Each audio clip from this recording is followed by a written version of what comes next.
¿Por qué un simple apretón de manos, intercambiado en la trastienda de una taberna londinense, hizo temblar al trono de San Pedro? ¿Cómo un grupo de caballeros obsesionados con la geometría y la caridad se convirtió, en menos de una década, en el enemigo público número 1 de Europa? En el año 1717, en el mes de junio, 4 logias de Londres se reunieron en la taberna del Ganso y la Parrilla. Fundaron la Gran Logia de Londres. No pretendían gobernar el mundo. Querían construir mejores hombres usando las herramientas simbólicas de los antiguos constructores de catedrales, la escuadra, el compás, el nivel. Buscaban la ilustración, la tolerancia religiosa y un espacio donde un protestante y un católico pudieran llamarse hermano. Pero en un continente gobernado por reyes absolutos y una iglesia que exigía obediencia total, esta idea no era solo radical, era una declaración de guerra. El poder no teme a los que conspiran para tomar el trono, teme a los que demuestran que el trono es innecesario. La hermandad creció como un incendio en hierba seca. Se extendió por Francia, por los estados alemanes, por España, por Italia. Sus miembros eran la élite de la nueva era. Filósofos como Voltaire, músicos como Mozart, científicos y aristócratas liberales. Se reunían en secreto, sí. Usaban contraseñas y rituales crípticos. Pero, ¿qué ocultaban? No ocultaban un plan para derrocar gobiernos. Ocultaban un método para que los hombres pensaran por sí mismos. Y eso era mucho más peligroso. La reacción no se hizo esperar. El Vaticano fue el primero en desenvainar la espada. El Papa Clemente XII, en el año 1738, emitió la bula In Eminenti, Apostolatus Specula. Era una condena sin apelación. Los francmasones eran excomulgados automáticamente. Cualquiera que se uniera, ayudara o incluso no denunciara a un masón, compartiría el mismo destino.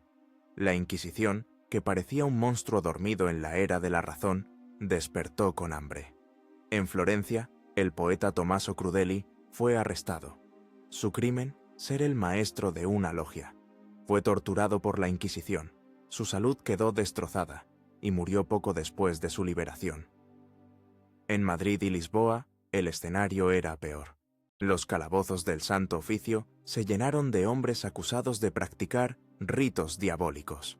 El boticario francés, Jean Custos, fue arrestado en Lisboa. Soportó la tortura del potro 9 veces. Sus verdugos no querían una confesión de herejía. Querían algo más simple. Querían los secretos. Querían las palabras de paso, los signos de reconocimiento, los nombres de los otros hermanos. Custos se negó. ¿Qué poder tiene un juramento para hacer que un hombre soporte que le disloquen los huesos? Los monarcas absolutos siguieron el ejemplo del Papa. Luis XV de Francia prohibió las reuniones.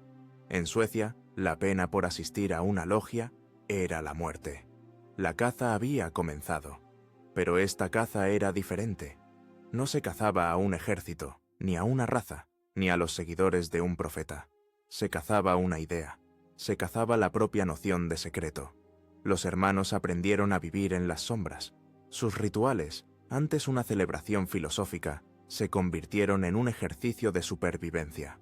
El famoso ojo que todo lo ve, que sus enemigos citarían como prueba de su control global, era en realidad un símbolo de que ellos mismos estaban siendo observados constantemente. Se convirtieron en maestros de la discreción, desarrollando una red subterránea para ayudar a los hermanos a escapar de la persecución, cruzando fronteras con nombres falsos y una seña secreta como único pasaporte. La ironía era brutal. La persecución diseñada para destruir su secretismo solo lo hizo más necesario y más fuerte. Las logias se convirtieron en células de resistencia intelectual. En España, bajo el terror de Fernando VI, ser propietario de un libro de filosofía francesa era peligroso. Ser masón era una sentencia de muerte. Sin embargo, se reunían. En las bodegas, en los bosques, en barcos anclados lejos de la costa.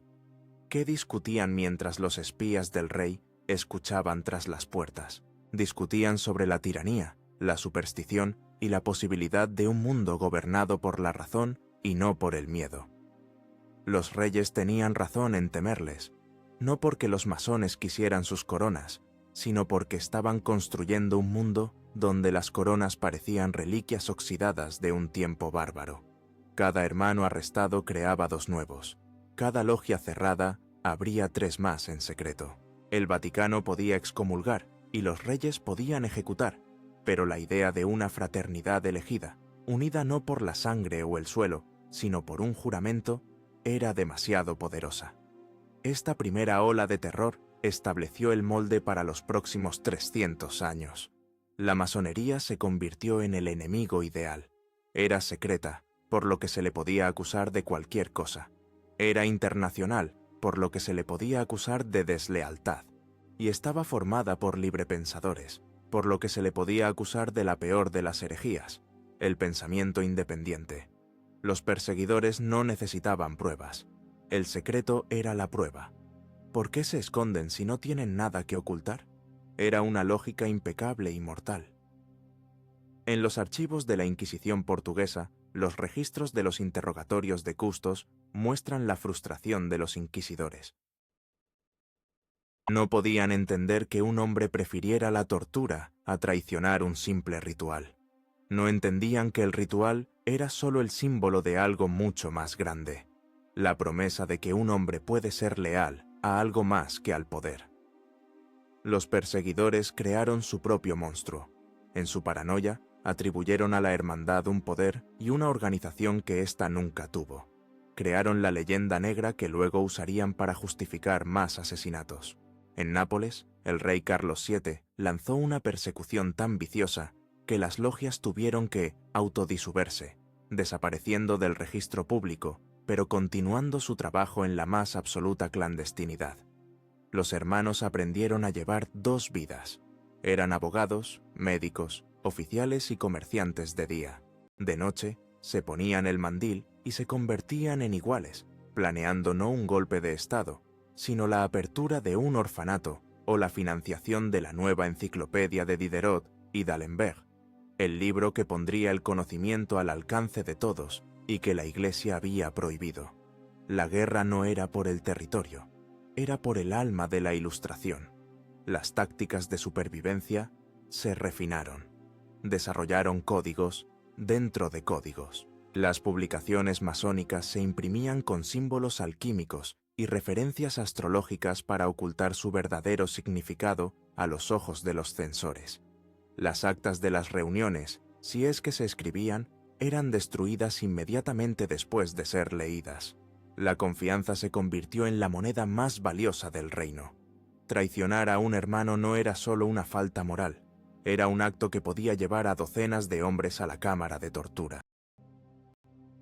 Esta presión extrema forjó lazos que eran, en verdad, más fuertes que los de la sangre. Un masón fugitivo de España podía llegar a Ámsterdam o a Filadelfia sin un centavo, dar la seña correcta y ser recibido, alojado y protegido por hombres que nunca había visto antes. Esta red invisible enfurecía a los estados policiales de Europa. La Iglesia Católica, al declarar la guerra, había cometido un error de cálculo estratégico. Había convertido a un club de debate filosófico en un ejército de mártires silenciosos. Cada bula papal solo servía para reforzar la determinación de los hermanos. La excomunión era un arma terrible en una era de fe, pero muchos de estos hombres ya estaban en el bando de la razón. La amenaza del infierno en la otra vida palidecía frente a la realidad de la tiranía en esta. El primer capítulo de la caza terminó no con una victoria del poder, sino con un empate sangriento. La hermandad había sido herida, forzada a la clandestinidad, pero estaba más viva que nunca. Sus ideas, ahora templadas en el fuego de la persecución, eran más afiladas y más peligrosas, y estaban a punto de encontrar un nuevo y terrible escenario en el país más volátil de Europa, Francia. El odio sembrado por el Vaticano y los reyes absolutos estaba a punto de dar una cosecha inesperada, no solo en los salones de París, sino también en las manos de estafadores y aventureros que vieron en el misterio masónico una oportunidad de oro. Uno de ellos, un supuesto conde llamado Cagliostro, llevaría la infamia a las puertas del Palacio Real. Los perseguidores veían en el secreto una conspiración. Los hermanos veían en él una defensa. ¿Y tú? Dinos en los comentarios qué te parece más peligroso: un gobierno que lo sabe todo, o un ciudadano que guarda un secreto. Tu elección importa. El nombre de Alessandro Cagliostro resonó por toda Europa como un trueno. Era un mago, un alquimista, un sanador y un masón autoproclamado. Fundó su propia Logia Egipcia, un espectáculo deslumbrante de misticismo y humo. No tenía casi nada que ver con la verdadera masonería de Londres, pero para el público eran lo mismo. Cagliostro era un maestro del espectáculo, pero su ambición lo llevó demasiado lejos. Se vio envuelto en el escándalo más grande de la década, el asunto del collar de la reina. Una estafa monumental diseñada para robar un collar de diamantes de valor incalculable, implicando el nombre de la reina María Antonieta. Aunque Cagliostro fue finalmente absuelto, el daño estaba hecho. Había vinculado la masonería, en la mente del público, con el fraude, el ocultismo decadente y la corrupción de la corte. La hermandad, dedicada a la razón, fue manchada por la superstición de un charlatán. Fue el arma de propaganda perfecta para sus enemigos. Pero un escándalo de la corte pronto parecería un juego de niños. París estaba hirviendo. El año era 1789. La Revolución Francesa explotó, y lo hizo bajo el lema que la masonería había estado susurrando durante décadas: libertad, igualdad, fraternidad. Uno podría pensar que este sería el triunfo de la hermandad. Fue su casi destrucción. La tragedia de la revolución para los masones fue una paradoja de sangre. Los hermanos estaban en ambos lados de las barricadas. En el bando revolucionario estaban Mirabeau, Danton, Desmoulins. En el bando realista, muchos aristócratas que pronto perderían la cabeza. Y en el centro estaba Luis Felipe II, el duque de Orleans. Era el gran maestre del Gran Oriente de Francia, la organización masónica más grande del país. En un acto de oportunismo político, renunció a su título, adoptó el nombre de Felipe Igualdad y votó a favor de la ejecución de su propio primo, el rey Luis XVI. Esto no lo salvó. La revolución, como Saturno, comenzó a devorar a sus propios hijos. El nuevo régimen, especialmente bajo el terror de Maximilien Robespierre, no toleraba ninguna lealtad que no fuera la lealtad total al Estado. La masonería, con sus juramentos privados y sus lazos internacionales, era intrínsecamente sospechosa. Las logias fueron denunciadas, primero como nidos de realistas, luego, cuando los realistas fueron purgados, como nidos de girondinos moderados, luego como nidos de dantonistas indulgentes. Cualquier grupo que se reuniera en secreto era, por definición, un grupo de conspiradores. La revolución amaba la palabra fraternidad, pero odiaba a los hermanos reales. Exigía una lealtad total, y la hermandad tenía una lealtad que trascendía la política. Comenzó una nueva caza, esta vez no por parte de la Inquisición, sino de la guillotina. Hermanos que habían celebrado juntos rituales de iluminación ahora se denunciaban mutuamente ante el Comité de Salvación Pública. El propio Felipe Igualdad, a pesar de su voto regicida, fue arrestado. La revolución no confiaba en un hombre con tantas conexiones secretas. Fue enviado a la guillotina en 1793. Las logias de París cerraron sus puertas, una por una. Los masones se escondieron, quemaron sus mandiles y sus cartas constitutivas. Se reunían en las catacumbas, no para realizar rituales místicos como Cagliostro, sino simplemente para sobrevivir, mientras el sonido de la navaja nacional resonaba en las calles de arriba. ¿Qué se siente al ser cazado por un régimen que usa tus propias palabras como estandarte? La masonería francesa quedó diezmada. Cientos, quizás miles, de hermanos murieron. Otros huyeron del país, llevando consigo solo las historias de cómo el sueño de la razón se había convertido en una pesadilla de sangre. El Gran Oriente de Francia fue disuelto de facto. El experimento de la Ilustración había fracasado espectacularmente. ahogado en su propia sangre. La persecución demostró una nueva verdad aterradora. El fanatismo de la razón podía ser tan mortal como el fanatismo de la religión. Tanto el Papa como Robespierre, desde extremos opuestos del espectro ideológico, vieron en la hermandad al mismo enemigo. Un grupo de hombres que se negaban a entregar la totalidad de su conciencia al Estado o a la Iglesia. Mientras Francia se desangraba, el resto de Europa observaba con horror, y los enemigos de la masonería encontraron una nueva narrativa. El jesuita francés Augustin Barruel, exiliado en Londres, escribió un libro que se convertiría en la piedra angular de todas las teorías de conspiración futuras. Sus Memorias para servir a la historia del jacobinismo tenían una tesis simple y aterradora. La Revolución Francesa no fue un levantamiento popular espontáneo. Fue una conspiración planeada durante décadas en las logias masónicas para destruir el trono y el altar. Barruel tomó los ideales de la hermandad, libertad, igualdad, y los retorció, presentándolos no como filosofía, sino como un plan de batalla. De repente, cada masón en Europa era un terrorista en potencia. La teoría de Barruel era una mentira brillante. Ignoraba el hecho de que los masones habían sido las víctimas del terror, no sus arquitectos. Ignoraba que el gran maestre había sido guillotinado. Pero no importaba. Era una explicación simple para un evento caótico y aterrador. Daba a la gente un culpable claro. La caza se reanudó con nuevo vigor, esta vez con una justificación política. En Austria, el emperador Francisco II prohibió la hermandad, temiendo la infiltración jacobina. En Prusia, el rey se volvió contra las logias que antes había protegido. La masonería estaba atrapada. Para los monarcas, eran revolucionarios peligrosos. Para los revolucionarios, eran moderados sospechosos. Eran el enemigo perfecto, odiados por todos los bandos. Esta trágica posición de chivo expiatorio definió a la hermandad. Demostró que su lealtad a los principios por encima de las facciones la convertía en una amenaza para cualquier poder extremista. La logia era un espacio de moderación, de debate. Y en tiempos de revolución, la moderación es el primer crimen en ser castigado. Los hermanos supervivientes en Francia aprendieron una lección amarga. Cuando el terror finalmente amainó y el directorio tomó el poder, las logias comenzaron a reabrirse, lentamente, con cautela. Estaban destrozadas, empobrecidas, pero no extinguidas. Habían sobrevivido a la Iglesia y ahora habían sobrevivido a la Revolución. Pero una nueva prueba, quizás la más cínica de todas, estaba a punto de comenzar. De las cenizas del caos revolucionario surgió un general.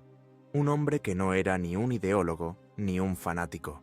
Era un pragmático absoluto del poder.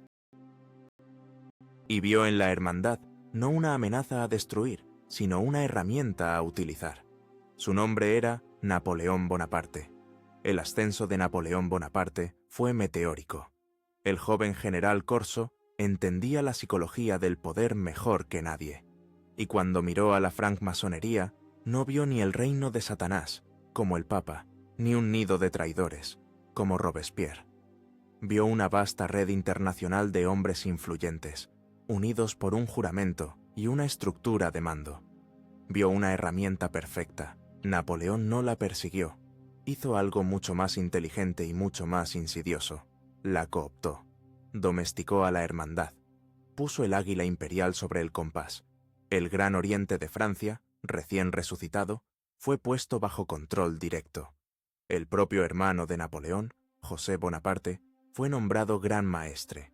Sus mariscales más leales, Massena, Murat, Ney, Bernadotte, fueron instalados como jefes de las logias militares y civiles. La masonería se puso de moda. Ser un alto oficial en la Grande Armée o un funcionario importante del imperio y no ser masón era casi una excentricidad. Las logias se multiplicaron por toda la Europa conquistada. Dondequiera que marchaban los ejércitos de Napoleón, desde Madrid hasta Varsovia, se fundaban nuevas logias. Pero esta no era la hermandad de Voltaire. Era una extensión del Estado napoleónico. Las reuniones ya no eran focos de libre pensamiento. eran eventos sociales sancionados por el Estado, donde se brindaba por el emperador. ¿Y el secreto? Fue penetrado por completo. La policía secreta de Joseph Fouché tenía agentes en cada logia importante. Cualquier susurro de disidencia, cualquier nostalgia por los viejos ideales republicanos, era informado y aplastado de inmediato. Napoleón había convertido la jaula en una jaula de oro. Pero la guerra trajo consigo una de las mayores ironías de la historia masónica. Mientras Napoleón usaba la hermandad como herramienta de control interno, sus soldados la llevaban como una infección benigna por toda Europa. Y en los campos de batalla ocurrían cosas extrañas. La masonería siempre había predicado que sus lazos trascendían la nacionalidad. Las guerras napoleónicas pusieron esa idea a prueba de fuego. En el ejército francés, casi todos los oficiales eran hermanos. En los ejércitos que luchaban contra ellos, el británico, el prusiano, el ruso, el austríaco, también había miles de masones. ¿Qué sucede cuando dos soldados enemigos, a punto de matarse, se reconocen por una seña secreta aprendida en una logia? Las historias abundan. Treguas no oficiales para enterrar a los hermanos caídos de ambos bandos, prisioneros de guerra que recibían un trato preferencial e incluso ayuda para escapar de sus captores masones. Durante la brutal campaña en España, se dice que oficiales franceses, al tomar una ciudad, daban la seña de socorro masónica. Los masones españoles que se escondían, temiendo tanto a los franceses invasores como a la Inquisición española, respondían, y sus familias eran salvadas del saqueo. En el otro extremo de Europa, durante la desastrosa invasión de Rusia en 1812, los oficiales franceses congelados y hambrientos que caían prisioneros, a veces eran salvados de la ejecución sumaria por oficiales rusos que reconocían su afiliación. Se rumoreaba que el propio mariscal Kutuzov, el vencedor de Napoleón, era un masón de alto rango, aunque esto es objeto de debate. Lo que no se debate es que la hermandad actuó como una cruz roja secreta e informal en medio de la matanza más grande que Europa había visto. Este internacionalismo, sin embargo, era una espada de doble filo. Los enemigos de Napoleón, especialmente en Prusia y Austria, veían esta fraternidad transfronteriza con extrema sospecha. ¿Cómo podían confiar en un oficial que tenía un juramento de lealtad a un hermano en el ejército enemigo? Los servicios secretos de todos los bandos intentaron explotar esto. Intentaron usar a los masones para el espionaje, para pasar mensajes a través de las líneas, para sembrar la disidencia. La mayoría de las veces fracasaron. Los masones tendían a separar su lealtad patriótica de su lealtad fraternal. Lucharían por su país de día, pero ayudarían a un hermano caído de noche, sin importar el uniforme. Esta dualidad era incomprensible para la mente militar. El propio Napoleón, a pesar de su control, nunca confió plenamente en la hermandad. La temía. Temía cualquier organización que no pudiera controlar al 100%. En sus últimos años, en el exilio de Santa Elena, reflexionó sobre ello. Admitió que la masonería contenía ideas fuertes que, si se dejaban sin control, podían ser peligrosas para el orden imperial.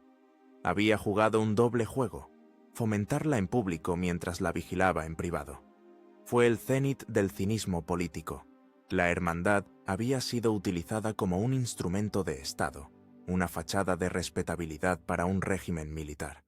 Pero el compás está hecho para trazar círculos, y el águila imperial solo conoce las líneas rectas del poder. Cuando el imperio de Napoleón se derrumbó finalmente en Waterloo en 1815, la masonería europea quedó en una posición extraña.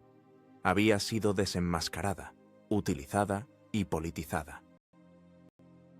En los estados reaccionarios que surgieron después, la restauración borbónica en Francia, el imperio austriaco de Metternich, la hermandad fue perseguida de nuevo. Ahora se la asociaba con el odiado invasor francés, con el liberalismo, con la revolución. La caza se reanudó, pero la semilla ya estaba plantada. Los soldados de Napoleón no solo habían llevado la guerra, habían llevado la idea de la logia a los rincones más oscuros de Europa. Y más importante aún, las ideas de la Ilustración protegidas por la masonería, habían cruzado el océano mucho antes. Habían echado raíces en un suelo fértil, en una nueva nación que estaba intentando construir algo completamente diferente. Una república fundada, en gran parte, por hombres que se llamaban hermano entre sí, mucho antes de llamarse padres fundadores. Pero esta joven república, los Estados Unidos de América, estaba a punto de descubrir que ni siquiera una constitución basada en la libertad podía protegerla del miedo primordial al secreto. El Nuevo Mundo estaba a punto de vivir su propia caza de brujas. Los Estados Unidos de América nacieron con el compás y la escuadra en la mano. George Washington fue iniciado, pasado y elevado, y juró su cargo presidencial sobre una Biblia masónica. Benjamin Franklin fue un venerable maestro en Filadelfia y un héroe para las logias de París. John Hancock, 14 generales del ejército continental, firmantes de la Declaración de Independencia, la lista era interminable. La masonería no era una conspiración en la sombra en la joven república, era el club social y filosófico de la élite fundadora. Las logias eran vistas como escuelas de virtud cívica, lugares donde se construía el carácter de la nueva nación. Durante 40 años, ser masón fue una insignia de honor. Todo eso cambió en una noche de septiembre de 1826. El hombre que hizo estallar la pólvora se llamaba William Morgan. Vivía en el pequeño pueblo de Batavia, Nueva York. Morgan era un personaje problemático, un bebedor, un deudor y un masón descontento. Después de que se le negara la entrada a la logia local, Morgan, en un acto de despecho y codicia, anunció que haría lo impensable. Publicaría un libro revelando todos los secretos de la masonería, desde el primer al tercer grado, incluyendo las palabras de paso, los juramentos y los rituales secretos. Para los masones locales, esto era más que una traición. Era una violación de un juramento sagrado, un sacrilegio. Intentaron detenerlo, primero con intimidación, luego con cargos menores de deuda. Finalmente, un grupo de masones exaltados lo secuestró en la cárcel del condado de Canandaigua. Lo metieron en un carruaje y desapareció, para siempre. La desaparición de William Morgan desató una tormenta de fuego. El público, especialmente en el norte rural de Nueva York, reaccionó con una mezcla de miedo y furia. Los masones, esos pilares de la comunidad, ¿eran capaces de secuestrar y asesinar a un hombre simplemente para proteger sus secretos? Se encontraron restos de un cuerpo cerca del río Niágara, aunque luego se demostró que no eran de Morgan, y el pánico se convirtió en histeria masiva. Los periódicos, liderados por el editor Thurlow Weed, avivaron las llamas. Los masones fueron acusados de ser una fraternidad asesina, un Estado dentro del Estado, que ponía sus juramentos secretos por encima de las leyes de la República. Comenzó la caza americana. Esta caza no fue dirigida por la Inquisición o la Gestapo. Fue una caza democrática, llevada a cabo por la turba y el voto. Nació el Partido Antimasónico. Fue el primer tercer partido en la historia de los Estados Unidos de América, y su única plataforma era la destrucción total de la francmasonería. Su éxito fue asombroso. En pocos años tomaron el control de las legislaturas estatales en Nueva York y Vermont. Eligieron gobernadores. En 1832 incluso presentaron un candidato presidencial. El pánico antimasónico se apoderó de la nación. Las logias fueron atacadas. Sus templos fueron incendiados. Sus reuniones fueron disueltas por turbas armadas con horcas y antorchas. ¿Qué se siente al ser un héroe de la guerra de independencia un día y ser escupido en la calle como un asesino al día siguiente? Miles de masones enfrentaron esta realidad. Hombres que habían luchado junto a Washington fueron presionados por sus vecinos, sus iglesias y sus familias para que renunciaran públicamente a la hermandad. Los comerciantes masones vieron cómo sus negocios eran boicoteados. Los políticos vieron sus carreras destruidas de la noche a la mañana. La presión fue tan intensa que la masonería en los Estados Unidos de América casi colapsó. El número de logias en Nueva York pasó de más de 500 a menos de 80 en una década. En Vermont, La masonería desapareció por completo durante años. Fue un suicidio ritual. Miles de masones renunciaron. Las grandes logias se disolvieron voluntariamente, todo para calmar a la turba enfurecida. El caso Morgan reveló una profunda veta de paranoia en el carácter americano. Demostró lo frágil que es una democracia cuando un solo rumor puede convertir a vecinos en enemigos. ¿Por qué el odio fue tan intenso? Porque la masonería representaba todo lo que la nueva democracia jacksoniana despreciaba. Era elitista, o se percibía como tal. Era secreta, en una era que exigía transparencia. Y era una red de influencia, en una cultura que adoraba al individuo hecho a sí mismo. Los estadounidenses construyeron una nación sobre la idea de la libertad, pero demostraron que el miedo a lo secreto es más fuerte que el amor a la libertad. El partido antimasónico finalmente se desvaneció, absorbido por el nuevo partido Whig, pero la mancha permaneció. La hermandad en América aprendió la lección. Cuando resurgió, décadas después, era una organización diferente, mucho más pública, mucho más centrada en la caridad visible, hospitales, orfanatos, mucho menos en la filosofía esotérica. Se había adaptado para sobrevivir en la plaza pública americana. Había aprendido que, en América, el mayor pecado no es la herejía, sino el secreto. La histeria finalmente se calmó. Los Estados Unidos de América tenían nuevos demonios que enfrentar, como la esclavitud y la inminente guerra civil. Pero la plantilla de la paranoia había sido creada. El pánico de Morgan demostró que no se necesitaba un papa o un rey para iniciar una caza de brujas. Solo se necesitaba un buen eslogan, un público temeroso y un enemigo secreto al que culpar. Mientras América curaba sus heridas de la histeria antimasónica, el viejo enemigo al otro lado del océano observaba. El Vaticano no había olvidado su guerra.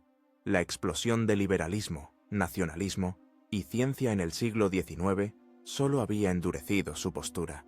El Papa Pío IX, en su Syllabus Errorum, condenó la modernidad misma, y para él, el arquitecto de esta modernidad impía era la francmasonería. Pero sus condenas palidecerían en comparación con la guerra total que estaba a punto de declarar su sucesor, León XIII. El Vaticano estaba preparando su arma de propaganda más calculada, viciosa y fantásticamente exitosa. Una mentira tan grande que cambiaría para siempre la percepción del mundo sobre la hermandad. La segunda mitad del siglo XIX fue una época de ansiedad. La ciencia, con Darwin, desafiaba la fe. Los movimientos nacionalistas, como la unificación de Italia, estaban despojando al Papa de su poder terrenal. El Vaticano, sintiéndose asediado, necesitaba un culpable, y lo encontró, como siempre, en la hermandad. El Papa León XIII, en 1884, lanzó la encíclica Humanum Genus. Fue la declaración de guerra más absoluta jamás emitida por la Santa Sede contra la masonería. Ya no eran solo herejes, eran, literalmente, el reino de Satanás en la tierra. La encíclica los acusaba de un plan consciente para destruir el cristianismo, abolir la familia y establecer un estado ateo mundial. Era una retórica apocalíptica, pero la encíclica de un papa era teología abstracta. El Vaticano necesitaba algo más visceral, y entonces apareció un hombre llamado Leo Taxil. Taxil era un periodista francés, un estafador y un genio de la propaganda. Anteriormente había sido un masón de bajo nivel y un virulento anticlerical, pero vio una oportunidad de oro. En un giro espectacular, Taxil confesó sus pecados, se convirtió públicamente al catolicismo y anunció que dedicaría su vida a exponer los horrores de la secta que acababa de abandonar. ¿Y qué horrores expuso? Durante 12 años, Taxil inundó Europa con libros y panfletos que describían, con un detalle espeluznante y pornográfico, los rituales secretos de la masonería. El mundo leyó, horrorizado y fascinado. Las revelaciones de Taxil no eran vagas acusaciones de liberalismo. Eran historias de misas negras, de profanación de hostias, de orgías rituales. Introdujo al mundo a Baphomet, un ídolo con cabeza de cabra que, según él, los masones adoraban en sus logias. Describió un ritual llamado Palladium, un círculo interno de masones de alto rango que se comunicaban directamente con el diablo. Inventó a una personaje llamada Diana Vaughan, una supuesta masona de alto rango arrepentida, que describía cómo Lucifer se aparecía en las logias para dar instrucciones. Era sensacionalista, era basura, y fue el mayor éxito de ventas de la década. Obispos, cardenales e incluso el propio Papa León XIII elogiaron públicamente a Taxil por su valiente trabajo. Toda la prensa católica europea reimprimió sus historias como si fueran hechos probados. La mentira de Taxil fue la primera noticia falsa viral de la historia. ¿Por qué le creyeron? Porque la gente quería creer. Confirmaba sus peores miedos sobre la modernidad. Era más fácil culpar a una conspiración satánica de masones que aceptar que el mundo estaba cambiando de formas complejas e aterradoras. El engaño fomentó una nueva ola de persecuciones. En las calles de Roma, los partidarios del Papa chocaban con los nacionalistas italianos que acababan de unificar el país. ¿Y quiénes eran los héroes de esa unificación? Hombres como Giuseppe Garibaldi, quien fue, no casualmente, el gran maestre de la masonería italiana. Para el Vaticano, la pérdida de Roma a manos de Italia fue, literalmente, una victoria de la conspiración masónica. El engaño de Taxil se volvió tan grande que empezó a desmoronarse. Los escépticos exigían ver a la misteriosa Diana Vaughan en persona.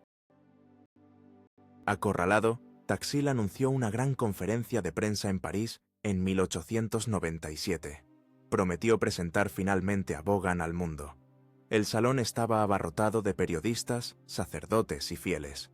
Taxil subió al escenario y entonces confesó. Todo era mentira. Baphomet, Diana Vaughan, las misas negras, todo. Lo había inventado todo desde el principio.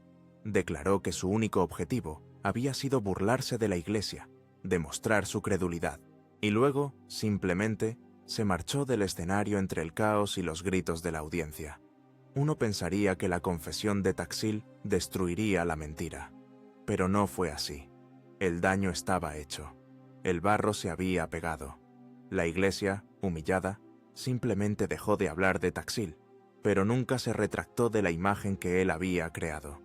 La conexión entre la masonería y el satanismo estaba ahora grabada a fuego en la conciencia popular. La mentira era demasiado útil para dejarla morir. Demostró que no importa si el diablo es real, si la gente cree que lo estás adorando, te perseguirán igualmente. Baphomet, una invención total, se convirtió en el símbolo antimasónico más duradero de todos los tiempos. La propaganda había triunfado sobre la realidad. Esta atmósfera de decadencia y conspiración satánica alimentó perfectamente la siguiente ola de paranoia. El siglo XIX moría y el XX nacía. Los grandes imperios, Alemania, Austria-Hungría, Rusia, Gran Bretaña, se miraban con recelo, enredados en una red de alianzas secretas y una carrera armamentista. Era la era de la Realpolitik y del gran juego del espionaje. Y en este mundo de sombras, una red internacional y secreta como la masonería no podía ser vista de otra manera que como una amenaza o una herramienta. La mentira de Taxil había demonizado a la hermandad. La política de la preguerra la convertiría en un objetivo militar. El nacionalismo extremo que se gestaba en Berlín y San Petersburgo necesitaba un enemigo cosmopolita, y la propaganda vaticana les había servido uno en bandeja de plata. A principios del siglo XX, el aire en Europa estaba cargado, no solo con el olor a carbón y acero, sino con una fiebre de espionaje. Los servicios secretos de las grandes potencias crecían exponencialmente. La Okhrana del zar, el Evidence Bureau de Austria, la sección 3 del Almirantazgo británico y el Abteilung 3B del Kaiser. Todos buscaban una ventaja, y todos miraban a la masonería con una mezcla de sospecha y codicia. ¿Era esta red internacional un nido de espías enemigos? ¿O podía usarse para reclutar agentes en el corazón del territorio enemigo? En Alemania, los círculos nacionalistas Völkisch, los precursores ideológicos de los nazis, ya estaban agitando. Hombres como el general Ludendorff, después de la guerra, culparían de la derrota alemana a una puñalada por la espalda, perpetrada por judíos, socialistas y, por supuesto, masones. Los masones eran culpables del pecado imperdonable, el internacionalismo. Eran ciudadanos del mundo, no leales hijos de la Vaterland. En Rusia, la situación era aún más tóxica. La policía secreta del zar, la Okhrana, buscando un chivo expiatorio para el descontento revolucionario, creó la falsificación más infame de la historia, los protocolos de los sabios de Sion. Este documento fraudulento describía un supuesto plan judío para la dominación mundial, y muy pronto los propagandistas de las centurias negras, los escuadrones de la muerte ultranacionalistas, fusionaron esta mentira con la propaganda antimasónica existente. Nació el mito moderno de la conspiración judeo-masónica. Ya no eran solo los masones o solo los judíos, eran una alianza impía para destruir la cristiandad y el trono del zar. Listas de masones traidores, que a menudo eran simplemente liberales o intelectuales, circulaban en San Petersburgo, incitando a pogromos. En este polvorín saltó la chispa. 28 de junio de 1914. Sarajevo. El archiduque Francisco Fernando, heredero del trono austrohúngaro, es asesinado. El asesino, Gavrilo Princip, es un nacionalista serbio, pero para los propagandistas de Viena y Berlín, la respuesta era más profunda. ¿Quién armó a Princip? ¿Quién movió los hilos? Inmediatamente, la prensa conservadora gritó: ¡la masonería! Se afirmó que la logia serbia, Amanecer Negro, que era una sociedad nacionalista, no una logia masónica regular, estaba detrás del complot, y que ésta, a su vez, recibía órdenes de las grandes logias de Francia e Inglaterra. Era absurdo, pero era la excusa perfecta que Austria necesitaba para declarar la guerra. La Primera Guerra Mundial, la matanza que destruiría Europa, comenzó con la masonería, siendo utilizada como casus belli. Una vez que la guerra estalló, la paranoia se volvió ley. En Alemania, las logias fueron puestas bajo estricta vigilancia, sospechosas de simpatizar con el enemigo. En el Imperio Otomano, los jóvenes turcos, muchos de los cuales habían sido masones, usaron las estructuras de las logias para sus propios fines nacionalistas, antes de volverse contra todas las sociedades secretas. El gran juego de los servicios secretos se intensificó. ¿Podía un masón alemán reclutar a un hermano francés? ¿Podía un agente británico usar la logia de Salónica para obtener información militar? En el tablero de ajedrez de 1914, la hermandad no era un jugador. Era el tablero mismo, sobre el cual los espías de todos los bandos movían sus piezas. ¿Cómo puede sobrevivir una hermandad mundial cuando el mundo entero decide que la nacionalidad es lo único que importa? Los masones fueron a la guerra contra otros masones. El poeta masón inglés Rudyard Kipling escribió poemas patrióticos mientras su hijo moría en el frente occidental. El rey Jorge V, patrón de los masones ingleses, estaba en guerra con su primo, el Kaiser Guillermo II, protector de los masones prusianos. La idea de una fraternidad universal se hizo añicos contra la realidad de las trincheras, el gas mostaza y las ametralladoras. La guerra demostró que, cuando sonaba el clarín de la batalla, el lazo de la nación era, para la mayoría, más fuerte que el lazo del mandil. Pero el odio sembrado contra la hermandad no desapareció con el armisticio. La guerra terminó en 1918. Los imperios alemán, austrohúngaro, ruso y otomano se habían derrumbado. Europa era un continente de ruinas, resentimiento y revolución. En Rusia, los bolcheviques tomaron el poder y prohibieron inmediatamente la masonería como una organización burguesa. Pero fue en Alemania donde la semilla del odio antimasónico encontró su terreno más fértil. Los soldados derrotados que regresaban a casa, como el cabo Adolf Hitler, necesitaban una explicación para su humillación. No podían aceptar que habían sido derrotados militarmente. Debían haber sido traicionados, y los traidores ya habían sido identificados. los judíos, los comunistas y sus titiriteros, los francmasones. La propaganda de guerra se convirtió en el evangelio del nazismo. La caza más sistemática y letal de la historia de la hermandad estaba a punto de comenzar. Adolf Hitler estaba obsesionado con la masonería. En su libro, Mein Kampf, despotricó contra ellos, repitiendo como un loro las mentiras de los protocolos y de la propaganda de la Primera Guerra Mundial. Para él, los masones eran el instrumento de la conspiración mundial judía, una fuerza supranacional que corrompía la sangre aria y trabajaba por un gobierno mundial. Cuando el Partido Nacional Socialista tomó el poder en enero de 1933, la destrucción de la hermandad no fue un efecto secundario. Fue un objetivo prioritario. ¿Por qué? Porque el nazismo era una ideología totalitaria. Exigía el control total de cada aspecto de la vida alemana. No podía tolerar ningún secreto que no fuera el suyo, ninguna lealtad que no fuera al Führer. La masonería, con sus juramentos privados y sus ideales de tolerancia y humanidad, era la antítesis de todo lo que representaba el nazismo. La acción fue inmediata y brutal. Pocas semanas después del incendio del Reichstag, las tropas de asalto, las SA, comenzaron a asaltar y saquear las logias masónicas en toda Alemania. Irrumpieron en los templos, destrozaron los muebles, robaron los archivos, los tesoros y los artefactos rituales. Quemaron públicamente libros y mandiles masónicos. En 1935, la masonería fue oficialmente prohibida en todo el Reich. Los nazis no solo querían disolver las logias, querían borrar su memoria. Organizaron exposiciones antimasónicas, itinerantes, mostrando los artefactos robados como prueba de los rituales ridículos y perversos de la hermandad. Era la propaganda de Leo Taxil, pero respaldada por la violencia del Estado. Para los líderes nazis, esto no era solo una purga política, era una búsqueda mística. Heinrich Himmler, el jefe de las SS, estaba obsesionado con el ocultismo.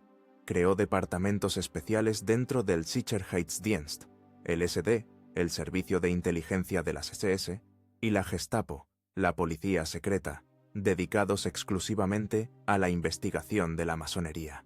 Saquearon bibliotecas en toda Europa, buscando el secreto mundial que creían que los masones poseían. Creían que al descifrar los rituales masónicos, encontrarían la clave del poder global. Los nazis buscaban en las logias el secreto del poder mundial. No entendieron que el único secreto era que los hombres libres podían reunirse en paz, y ese era el secreto que más temían. Para los aproximadamente 80.000 masones alemanes, comenzó una pesadilla. Fueron purgados de sus trabajos en el servicio civil.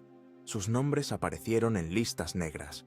Muchos fueron arrestados, y luego fueron enviados a los campos de concentración.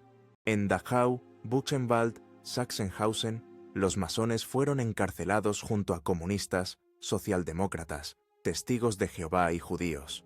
En los campos se les obligaba a llevar un triángulo rojo invertido en sus uniformes de prisioneros, el símbolo de los prisioneros políticos. Imagina ser enviado a un campo de exterminio no por lo que hiciste, no por tu raza, sino por una idea que compartiste en una reunión privada. En medio de este horror nació uno de los símbolos más conmovedores de la resistencia masónica. En 1938, la Gran Logia El Sol de Bayreuth, sabiendo que los nazis vendrían a por ellos, encargó una pequeña insignia de solapa con forma de flor de no me olvides. La produjeron y distribuyeron entre los hermanos como un símbolo secreto para reconocerse mutuamente, un reemplazo discreto de la escuadra y el compás, que ahora eran mortales. Esta pequeña flor azul se convirtió en un símbolo de desafío silencioso, usada por los masones incluso dentro de los campos de concentración. Un susurro de fraternidad frente a la maquinaria de la muerte. La caza no se limitó a Alemania. A medida que la Wehrmacht de Hitler conquistaba Europa, los escuadrones especiales del Einsatzstab Reichsleiter Rosenberg, el ERR, los seguían. Su misión, saquear todos los archivos masónicos del continente. En París, Bruselas, Ámsterdam, La Haya, Oslo, Copenhague. Miles de cajas de documentos, libros de actas y listas de miembros fueron enviadas a Berlín. Los nazis estaban creando una base de datos de sus enemigos. Los masones en los países ocupados fueron arrestados y deportados. En Francia, el régimen colaboracionista de Vichy ayudó activamente en la caza, publicando listas de masones para que sus vecinos los denunciaran. La destrucción fue casi total. Se estima que entre 80.000 y 200.000 masones murieron bajo el régimen nazi, ya sea en campos, en ejecuciones o como resultado de la persecución. La hermandad en Europa continental fue erradicada, pero incluso en la oscuridad hubo resistencia. Algunos masones se unieron a los movimientos de resistencia, usando sus antiguas redes secretas para ayudar a contrabandear refugiados o transmitir inteligencia. En Noruega, la red masónica fue fundamental para la resistencia temprana. En Francia, muchos hermanos murieron luchando contra la ocupación. Habían sido perseguidos por ser internacionalistas, pero murieron como patriotas. La Segunda Guerra Mundial fue la hoguera en la que los nazis intentaron quemar a la hermandad. La esvástica fue aplastada en 1945, bajo las ruinas de Berlín. Pero la bota totalitaria no desapareció de Europa. Simplemente cambió de color, del marrón fascista al rojo comunista. Y al otro lado del telón de acero, que descendió sobre el continente, la caza de la hermandad continuó. Los nazis exigían una pureza racial. Los masones ofrecían una hermandad humana. Si tuvieras que elegir entre pertenecer a una nación exclusiva o a una hermandad universal, ¿dónde estaría tu lealtad? Dinos tu elección en los comentarios. El final de la Segunda Guerra Mundial no trajo la libertad para la masonería en la mitad de Europa. La paradoja totalitaria se hizo evidente. Los fascistas y los comunistas, enemigos mortales en el campo de batalla, compartían un odio idéntico por la hermandad. Para ambos, la masonería era la encarnación del enemigo, internacional, secreta e incontrolable. Para el tirano, no hay diferencia entre un secreto filosófico y un secreto de Estado. Ambos son cosas que él no controla, y lo que el tirano no controla, lo destruye. En el lado occidental del telón de acero, las logias que habían sido cerradas por los nazis reabrieron lentamente sus puertas, ayudando a reconstruir la sociedad civil. Pero en el este, simplemente cambiaron de perseguidor. En la Unión Soviética, la masonería había sido prohibida por Lenin desde el principio, denunciada como una reliquia burguesa y una herramienta del espionaje occidental. Stalin continuó esta política con celo paranoico. A medida que el Ejército Rojo liberaba Europa del Este, las nuevas repúblicas populares siguieron la línea de Moscú. En Polonia, Checoslovaquia, Hungría, Rumania, Bulgaria, las logias masónicas fueron disueltas por la fuerza. Sus propiedades fueron confiscadas. Sus líderes fueron arrestados por la nueva policía secreta, la Stasi en Alemania Oriental, la AVH en Hungría, la temida Securitate en Rumania. La acusación era siempre la misma: cosmopolitismo, una palabra clave stalinista para referirse a los judíos y a los intelectuales pro-occidentales, y espionaje para el MI6 británico o la Agencia Central de Inteligencia estadounidense. La caza fue metódica. Los servicios secretos comunistas utilizaron los archivos meticulosamente recopilados por la Gestapo. Los nazis habían hecho el trabajo de identificación por ellos. Los masones que habían sobrevivido a los campos de concentración nazis ahora se encontraban en los interrogatorios de la policía secreta comunista. Eran vigilados, chantajeados, se les prohibía trabajar. ¿Qué se siente al sobrevivir a un infierno solo para caer en otro? En Rumania, bajo el régimen de Ceausescu, la Securitate mantuvo una vigilancia obsesiva sobre cualquier persona que hubiera tenido la más mínima conexión con la masonería antes de la guerra. Ser masón era equivalente a ser un traidor al Estado. Pero la persecución no se limitó al bloque comunista. En el sur de Europa, otra dictadura de derechas continuó la guerra de Hitler contra la hermandad. En España, el generalísimo Francisco Franco, que había ganado la guerra civil con la ayuda de Hitler y Mussolini, estaba obsesionado con la conspiración judeo-masónica. Culpaba a los masones de todo, de la pérdida del Imperio español, de la democracia, del liberalismo y del comunismo. En 1940, Franco creó la Ley para la Represión de la Masonería y el Comunismo. Estableció un tribunal especial dedicado exclusivamente a cazar a estos dos grupos. Miles de españoles fueron encarcelados, perdieron sus propiedades y sus trabajos, no por ningún acto criminal, sino simplemente por la sospecha de haber pertenecido a una logia, incluso décadas atrás. Los archivos de Franco, en Salamanca, se convirtieron en el archivo antimasónico más grande del mundo, construido sobre los documentos robados por los nazis y la propia policía franquista. La hermandad en la mitad de Europa volvió a la clandestinidad más profunda. Sobrevivió en susurros. En Praga, en Varsovia, en Budapest, pequeños grupos de hombres se reunían en secreto, en apartamentos privados, para transmitir los rituales de memoria. No tenían templos, ni mandiles, ni joyas. Solo tenían las palabras. Un anciano en Budapest escondió los antiguos estatutos de su logia bajo el suelo de su cocina durante 40 años, esperando el día en que la bota soviética se retirara. En Alemania Oriental, la Stasi intentó infiltrarse en estos pequeños círculos, utilizando a miembros para espiar a otros. Era una vida de miedo constante. En Occidente, mientras tanto, la masonería florecía en la era de la Guerra Fría. En los Estados Unidos de América y Gran Bretaña, se convirtió en parte del establishment, un pilar de la comunidad. Pero esta prosperidad se vio ensombrecida por la tragedia de sus hermanos en el este, y estaba a punto de ser manchada por el escándalo más oscuro de la historia moderna de la hermandad. Un escándalo que demostraría que, a veces, el enemigo más peligroso no es el tirano que está fuera de las puertas, sino el traidor que se sienta dentro del templo. En Italia, una nación en la primera línea de la Guerra Fría, una logia secreta estaba llevando la paranoia de la conspiración a una aterradora realidad. Su nombre era Propaganda Due. Italia, en las décadas de 1970 y 80, era un campo de batalla.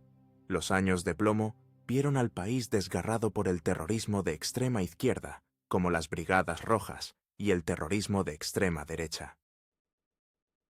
El Partido Comunista Italiano estaba peligrosamente cerca de ganar el poder democráticamente. Washington y la OTAN observaban con pánico. En este caos, un hombre vio su oportunidad: Licio Gelli.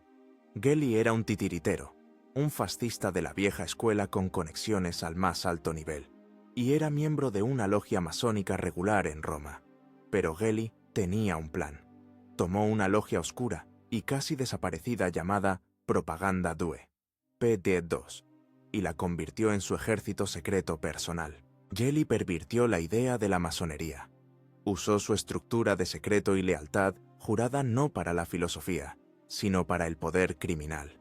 Esto no era masonería, era una célula cancerosa que crecía dentro de ella. Gelli comenzó a reclutar, pero no reclutaba a filósofos, reclutaba a las personas más poderosas de Italia. Su lista secreta de miembros, descubierta más tarde, era un quién es quién del Estado profundo italiano. Incluía a más de 40 generales del ejército y los carabinieri, a los jefes de los 3 principales servicios de inteligencia italianos, SISMI, SISDE, CESIS, a ministros del gabinete, a 38 miembros del Parlamento, a banqueros, a jueces y a los directores de los periódicos más importantes. Era, literalmente, un gobierno en la sombra. ¿Su objetivo? Un golpe de Estado silencioso. Desestabilizar la democracia italiana lo suficiente como para justificar una toma de poder autoritaria y anticomunista. Las actividades de la P2 se leen como un thriller de conspiración. Estuvieron vinculados a los peores crímenes de los años de plomo. El atentado con bomba en la estación de tren de Bolonia, en 1980, que mató a 85 personas, fue un ataque de falsa bandera de la derecha radical, y los miembros de la P2 en los servicios secretos fueron acusados de desviar la investigación. Estaban en el corazón del escándalo del Banco Ambrosiano, trabajando con el banquero Roberto Calvi, el banquero de Dios, que blanqueaba dinero para la mafia y el Vaticano. Cuando Calvi fue encontrado ahorcado bajo el puente de Blackfriars en Londres en 1982, la sombra de la P2 estaba por todas partes. También estaban conectados con la Operación Gladio, el ejército secreto de resistencia de la OTAN, diseñado para luchar contra una invasión soviética, pero que algunos miembros utilizaron para fomentar el terrorismo de derechas. El castillo de naipes se derrumbó en marzo de 1981. Los magistrados que investigaban al banquero Michele Sindona allanaron la villa de Licio Gelli en Arezzo. Allí, en una maleta, encontraron la lista. 962 nombres. Cuando la lista se hizo pública, Italia implosionó. El gobierno cayó. Los jefes de los servicios secretos fueron despedidos. El país se dio cuenta de que había estado gobernado, en la sombra, por una logia masónica criminal. Para la masonería mundial, fue un desastre de relaciones públicas del que nunca se recuperaría por completo. El Gran Oriente de Italia, horrorizado, expulsó a Gelli y disolvió la P2, que ya operaba fuera de su control. Pero era demasiado tarde. Gelli le había dado a los enemigos de la hermandad el regalo perfecto, la prueba. Durante siglos, los antimasónicos habían acusado a la hermandad de ser una conspiración secreta para controlar gobiernos y bancos. Durante siglos, los masones habían respondido, con razón, que eso era una fantasía paranoica, y entonces Licio Gelli lo hizo realidad. Demostró que la peor teoría de la conspiración podía hacerse realidad. Per virtió el secreto en un arma y el juramento en un pacto criminal. Para el público en general, la distinción entre la P2 y la masonería regular era demasiado sutil. El estereotipo del masón como un conspirador siniestro, que antes era una calumnia, ahora parecía una noticia de portada. El escándalo de la P2 fue el último gran drama analógico de la hermandad. Ocurrió en un mundo de periódicos, teletipos y llamadas telefónicas intervenidas. Pero el siglo XX estaba llegando a su fin, y una nueva tecnología estaba naciendo en los laboratorios. Una tecnología que prosperaría con los secretos, las revelaciones, las medias verdades y las mentiras absolutas. Una tecnología que tomaría las viejas paranoias de Taksil, Hitler y Gelli y las amplificaría 1.000.000 de veces, entregándolas instantáneamente en el bolsillo de cada persona en el planeta. Internet estaba llegando, y la caza estaba a punto de volverse digital. El siglo XXI amaneció, y con él la era de la información. Uno podría pensar que en un mundo con acceso instantáneo al conocimiento, las viejas supersticiones sobre los francmasones se desvanecerían. Sucedió exactamente lo contrario. Los viejos mitos no murieron, se volvieron virales. Internet no mató a las teorías de conspiración, les dio un motor de ignición. Las mentiras de Leo Taksil sobre Baphomet, la falsificación de los protocolos de la Ograna zarista, la propaganda nazi sobre el Weltfeind. Todo resucitó, pero ahora no estaba en panfletos polvorientos, estaba en foros como 4chan y Reddit, en videos de YouTube con millones de vistas y en memes de TikTok. La caza de brujas se digitalizó. Los nuevos cazadores no llevan túnicas de inquisidor ni uniformes de las SS. Son trolls, influencers de la conspiración y teóricos de la posverdad. La masonería se convirtió en una pieza central de las nuevas grandes narrativas de conspiración. Canon. Por supuesto, los masones están involucrados en el Estado profundo, Deep State, y la tormenta que se avecina. Los globalistas que se reúnen en Davos son solo una fachada para los masones y los Illuminati. Los atentados del 11 de septiembre, un ritual masónico, dicen, señalando la numerología y la geometría de las calles de Washington, D.C. Cada tragedia, cada crisis económica, cada elección controvertida, se atribuye a la mano oculta del compás. Esta nueva caza es, en cierto modo, más insidiosa. No te lleva a un campo de concentración, pero puede destruir tu vida.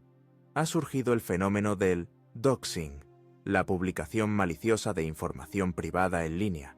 Grupos antimasónicos hackean los sitios web de las logias, roban las listas de miembros y las publican en foros de odio. Los hombres que están en esas listas, maestros de escuela, fontaneros, dueños de pequeñas empresas, de repente reciben amenazas de muerte.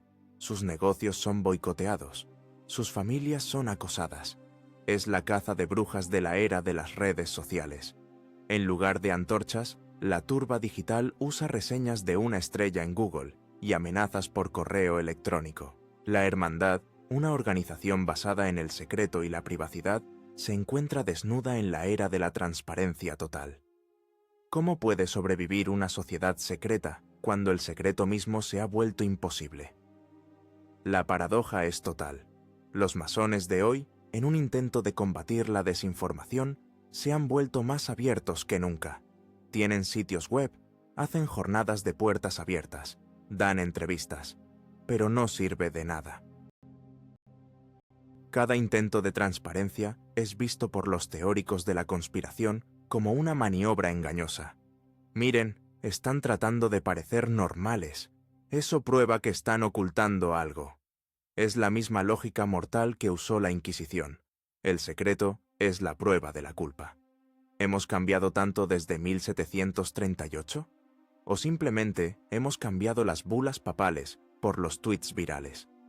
La caza continúa porque la necesidad de un enemigo ideal continúa.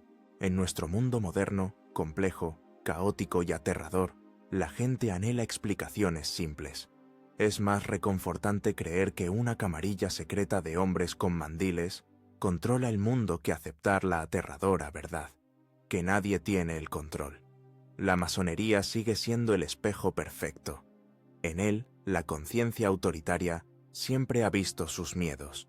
Y hoy, en la era de la posverdad, el espejo refleja nuestro miedo más profundo. Que alguien, en algún lugar, sepa algo que nosotros no. La caza no ha terminado. Nunca terminará mientras el miedo sea más fuerte que la razón. Los perseguidores han cambiado sus herramientas, pero el objetivo es el mismo.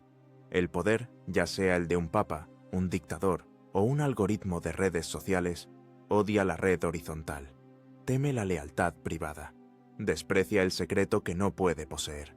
La historia de la caza de los francmasones no es la historia de una conspiración mundial, es la historia de cómo la humanidad, una y otra vez, elige un chivo expiatorio para justificar su propio miedo. La hermandad no necesita conspirar para ser una amenaza. Su sola existencia es la conspiración. Su crimen no es lo que hace en secreto. Su crimen es ser secreta. Los masones fueron perseguidos durante siglos por guardar juramentos en un mundo que exigía obediencia total al dogma. Hoy, en la era de la información, somos perseguidos por la demanda de transparencia total en un mundo obsesionado con los datos. Así que la pregunta final es para ti. Dinos, ¿qué crees que es más peligroso para tu libertad personal? ¿Una organización privada que exige a sus miembros un juramento de silencio? ¿O una tecnología global que exige tu completa transparencia? Escribe tu respuesta en los comentarios. El debate, como la historia, sigue abierto.